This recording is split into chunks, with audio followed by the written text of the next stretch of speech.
दोस्तों, क्या आपने कभी गुटखा बनते देखा है? और क्या सच में गुटखा में कांच का मिश्रण भी मिलाया जाता है? और किस जगह बनती है आपको पता है? तो दोस्तों, इसको बनाने के लिए सबसे पहले इस्तेमाल किया जाता है सुपारी का। और सुपारी हमें मिलती है इस पौधे से, जो कि आप अभी देख रहे हैं। जी हाँ, यहाँ पर सुपारी की खेती की जाती है। इन छोटे छोटे पेड़ों पर सुपारी के फल लगते हैं और जब तक ये फल पक नहीं जाते तब तक इन्हें अच्छे से पाला पोसा जाता है। जब ये सुपारी का पौधा अच्छे से बड़ा हो जाता है, इसके फल को पौधे से अलग कर लिया जाता है। इसको भी अलग करने का प्रोसेस ठीक वैसा ही होता है। इसको आप पीट कर पेड़ से अलग किया जाता है।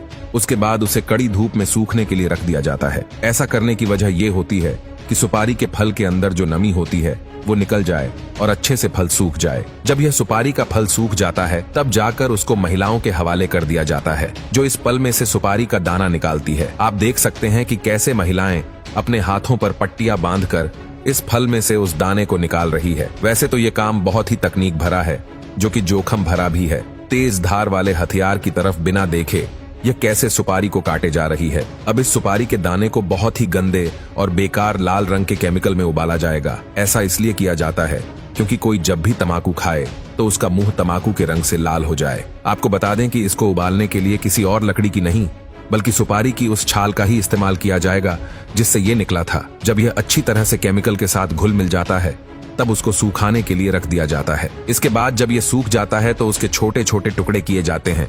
अब ये सुपारी तो तैयार हो गई है, मगर अब बारी है उसमें मिलाए जाने वाले तंबाकू की। तंबाकू को शुरू में बाहरी फ्रेम में उगाया जाता है, जिसे सीडबेड कहा जाता है।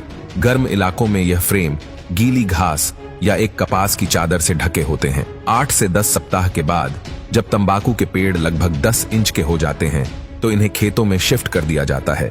जैसे जैसे पौधे बढ़ते हैं उनके ऊपर का भाग काट दिया जाता है ताकि पत्तियां अच्छे से बड़ी हो जाए। इस प्रक्रिया को टोपिंग कहा जाता है। 90 से 120 दिन के बाद तंबाकू के पौधे कटाई के लायक हो जाते हैं। इसके बाद इन पत्तियों को फैक्ट्री में शिफ्ट किया जाता है, जहां पर इन्हें सुखाया जाता है, जिसको करने के लिए कृत्रिम गर्मी यानी कि आर्टिफिशियल हीट का इस्तेमाल किया जाता है। जब यह भूरे रंग की हो जाती है तो इन्हें अलग करके छोटे छोटे टुकड़ों में बांट दिया जाता है, जिससे ये असली तंबाकू के रूप में आ जाती है। और तंबाकू के अंदर कांच डाला जाता है। उसको डालने के लिए कांच की बोतल को मशीन के अंदर डाला जाता है और फिर मशीन उसको इतना बारीक पीस देती है कि ये एक पाउडर बन जाता है। इसको अगर आप अपने हाथ में उठाएंगे तो आपके हाथ को तो ये नहीं काटेगा, मगर हमारे मुंह के अंदर की स्किन थोड़ी सेंसिटिव होती है, इसलिए अगर कोई इसको तंबाकू के साथ चबाता है तो मुंह के अंदर से फट जाता है। और जब तंबाकू उस फटे हुए मुंह को लगता है तो हल्की सी जलन का एहसास होता है और इसके बाद तंबाकू का नशा और तेजी से चढ़ता है। इसके बाद सुपारी के मिश्रण और तंबाकू के पदार्थ को कथा पान मसाला के साथ एक कांच का पाउडर मिलाकर मशीन के अंदर डाल दिया जाता है। फिर इन्हें पैकेजिंग के लिए भेज दिया जाता है और छोटे छोटे पैकेट्स में रैप किया जाता है। तो दोस्तों, यह था पान मसाला बनाने का पूरा प्रोसेस। आपने देखा, इसमें सारी चीजें वो डाली जाती हैं जो हमारे शरीर को नुकसान पहुंचाने वाली होती हैं।